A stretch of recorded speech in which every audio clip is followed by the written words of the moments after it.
umagahan. Bandang alas 9 na to ng umaga. Hindi na nga kami nag-breakfast dito sa hotel. Sabi nga ng asawa ko is magka-drive thru na lang kami ng breakfast. Sayang din kasi yung oras at medyo tanghali na nga ito.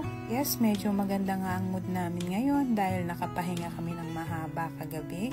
So yan, dito na nga kami sa lobby at nag-check out ang asawa ko.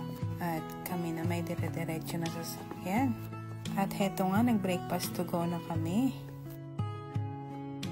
Medyo maganda naman ang panahon dito. Pero mamaya lang is paakyat na kami ng bundok. At heto na nga ang nabungadan namin. Wet is snow. At panigurado, medyo madulas nga ito.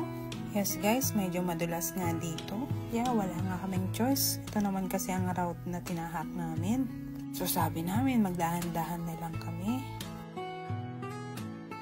So guys, tignan nyo naman. Napakatarik. Napakasikip ng daan. Hindi nga walang ganong sasakyan sa mga oras na to.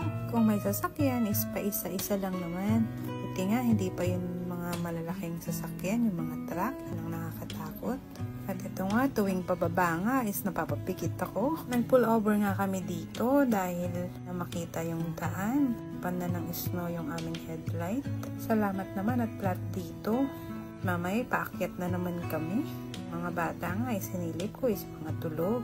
Wala silang kamalay-malay sa mga dinadaanan namin. Buti nga dito hindi madulas. Kaya naman pala is kasunod namin itong truck na naglalagay ng mga lupa at naglilinis ng daan. At tanaw nga kaming gasolinahan sa bandang baba. Naisipan namin huminto at maggasolina. Umili na rin ng pagkain. Umalis na nga rin kami agad dahil hindi namin alam kung saan kami abutan ng dilim. Tuwa naman kami kung may mga kabahayan kaming nadadaanan. At dahil nga pawala-wala ang reception, hindi nga namin alam kung saan kami matutulog ngayong gabi. Kung kami hihinto at hanggang kailan ba kami dito sa bundok. Eto nga, walang katapusang bundok, walang katapusang akyat at baba. Sana nga ganito kaganda ang daan. Kaso sa bandang bundok is talagang may snow. Ayan nga, dito na naman kami sa itaas. Kung napapansin nyo, pababa na naman ng pababa. Habang nag-edit nga ako, ito na yung naisip ko yung pinaka nakakatakot na part. Ito yun guys, yung madilim na at masyado pang matarik ang daan. Siguro 2 oras namin tinatahak to o more than that. Yung part na to na madilim. Dahil kung tutuusin, maghapon na kami sa daan hanggang ginabi na nga kami. At sa wakas nga, may nakita kaming liwanag. Yeah, yung feeling na at the middle of nowhere is may makikita kayong ganito. Sobrang pasalamat ko rin kay God na nakarating kami dito at nakababa kami ng bundok na safe kami. At makakapahinga kami ng mahimbing ngayong gabi.